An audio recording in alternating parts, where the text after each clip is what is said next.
Selamat datang saudara-saudari. Hari ini kita mau mendengar Daniel babak ke-11. Ya, kerajaan Mesir dan Syria. Ya, mari kita mendengar kerajaan-kerajaan ini. Dialah yang bertanggungjawab untuk menolong dan membela aku. Semua yang aku katakan itu benar. Ini dikatakan oleh malaikat. Okey, malaikat. Dalam babak ke-10, dia bersambung berkata macam itu. Mari kita mendengar kerajaan Mesir dan kerajaan Syria. Malaikat itu berkata, 3 orang raja lagi akan memerintah Persia, diikuti oleh raja keempat, yang akan menjadi lebih kaya daripada semuanya. Pada kemuncak kekuasaan dan kekayaannya, dia akan mencabar kerajaan Yunani. Kemudian, seorang raja yang perkasa akan muncul. Dia akan memerintah sebuah kerajaan yang besar dan berbuat sesuka hatinya. Tetapi pada kemuncak kekuasaannya, kerajaannya akan pecah dan terbahagi 4. Raja-raja yang bukan keturunannya akan menggantikan dia sebagai raja, tetapi mereka tidak sekuat dia. Raja Mesir akan menjadi kuat, tetapi salah seorang panglimanya akan menjadi lebih kuat dan akan memerintah kerajaan yang lebih besar. Selepas beberapa tahun, Raja Mesir akan mengikat perjanjian untuk bersekutu dengan Raja Syria dan mengawinkan putrinya dengan raja itu. Tetapi perjanjian untuk bersekutu itu tidak kekal. Putri itu, suaminya, anaknya dan hamba-hambanya mengikutinya akan dibunuh semuanya. Tidak berapa lama kemudian, salah seorang keluarganya akan menjadi raja. Dia akan menyerang tentera Raja Syria, masuk ke dalam kubunya dan mengalahkan mereka.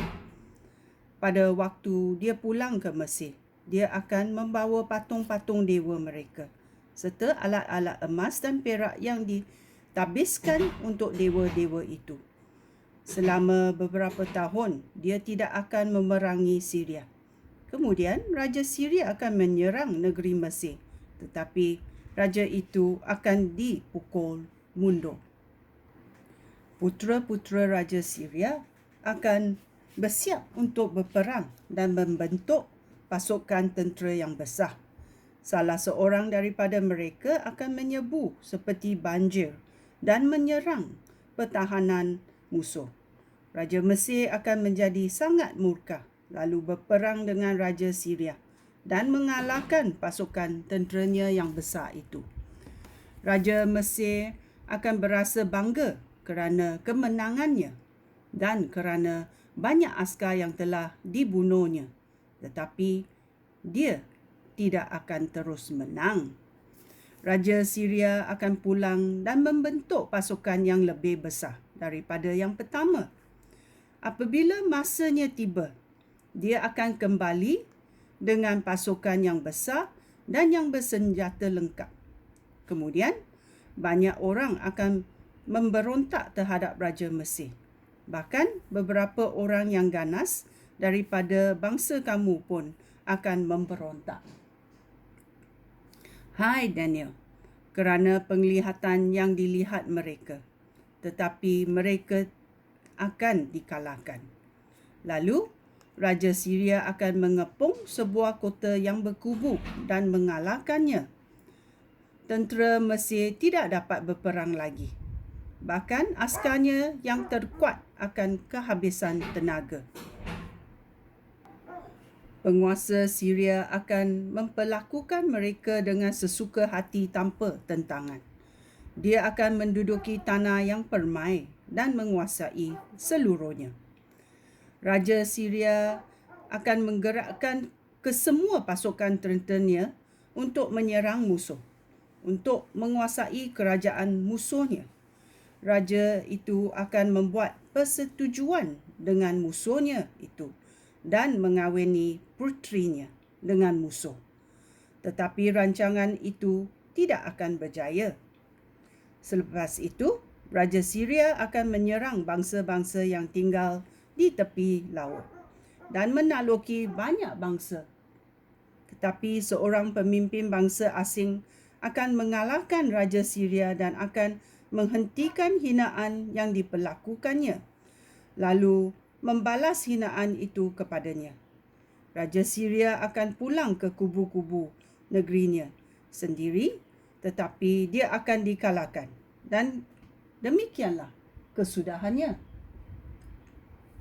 Dia akan digantikan oleh seorang raja lain. Raja itu akan mengutus seorang pegawai untuk memaksa rakyat membayar cukai dengan tujuan menambah kekayaan kerajaannya. Dalam masa singkat, raja itu akan dibunuh. Tetapi bukan secara terang-terang dan bukan dalam peperangan. Raja Syria yang jahat, ayat 21. Malaikat itu melanjutkan penerangannya. Raja Syria yang berikut adalah orang yang jahat. Dia tidak berhak menjadi raja, tetapi dia akan datang dengan tiba-tiba dan merampas kuasa dengan tipu daya. Tentera yang melawannya, bahkan Imam Agung pun akan dihapuskan dan dibinasakan dengan menandatangani banyak perjanjian. Dia akan menipu bangsa-bangsa dan menjadi semakin kuat, walaupun dia hanya memerintah sebuah kerajaan yang kecil. Dia akan menyerang sebuah wilayah yang kaya dan subur tanpa memberi amaran dan melakukan perkara-perkara yang tidak pernah dilakukan oleh nenek moyangnya. Kemudian, kepada pengikut-pengikutnya, dia akan membahagikan barang rampasan dan kekayaan yang diperolehnya dalam peperangan. Dia akan membuat rancangan untuk menyerang kota-kota yang berkubu, tetapi waktunya segera akan habis. Dengan berani, dia akan membentuk pasukan tentera yang besar untuk menyerang Raja Mesir yang telah sedia melawan dengan angkatan peperangannya yang besar dan kuat. Tetapi Raja Mesir akan tertipu dan tidak berjaya. Para penasihat Raja Mesir yang paling rapat dengannya akan menjatuhkannya. Banyak askarnya akan terbunuh dan tenteranya dihapuskan. Kemudian, dua orang raja itu akan duduk dan makan bersama-sama pada satu meja, tetapi niat mereka jahat.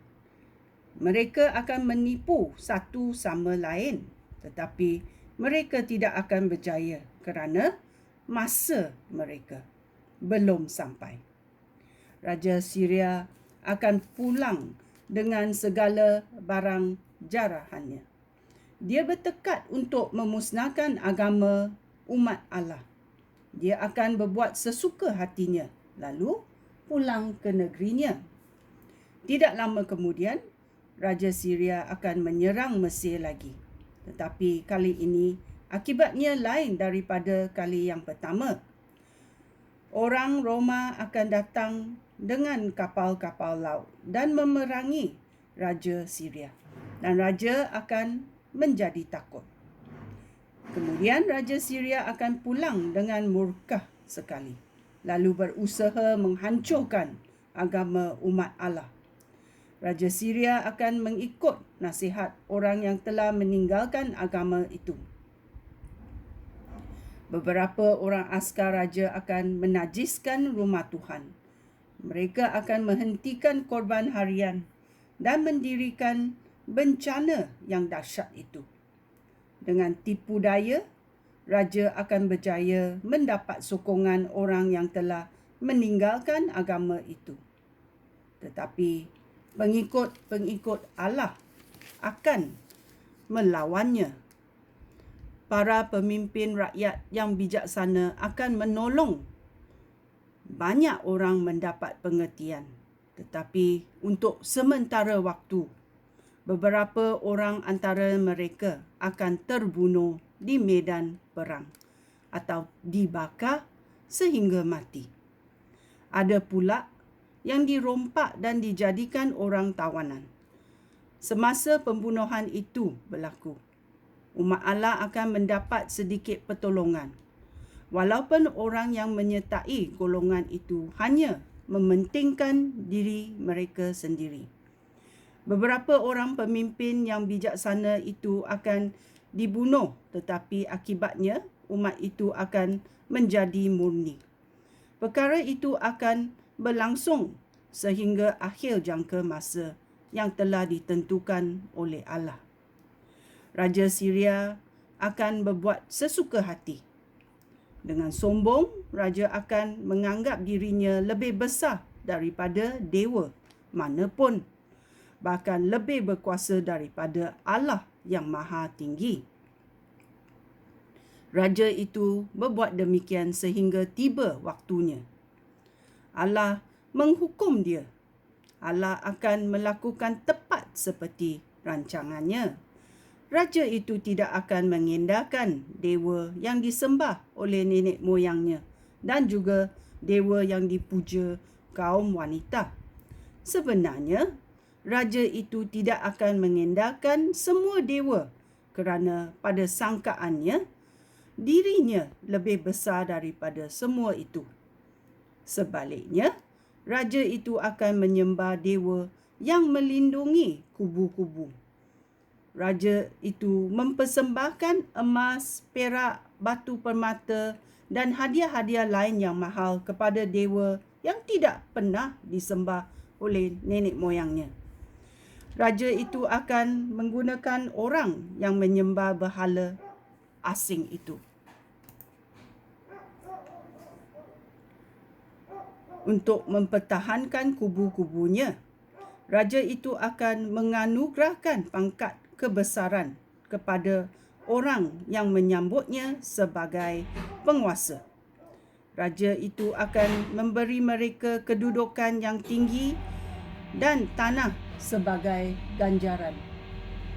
Apabila akhir kekuasaan Raja Syria hampir tiba, Raja Mesir akan menyerang dia. Tetapi Raja Syria akan membalas serangan itu dengan segenap kekuatannya.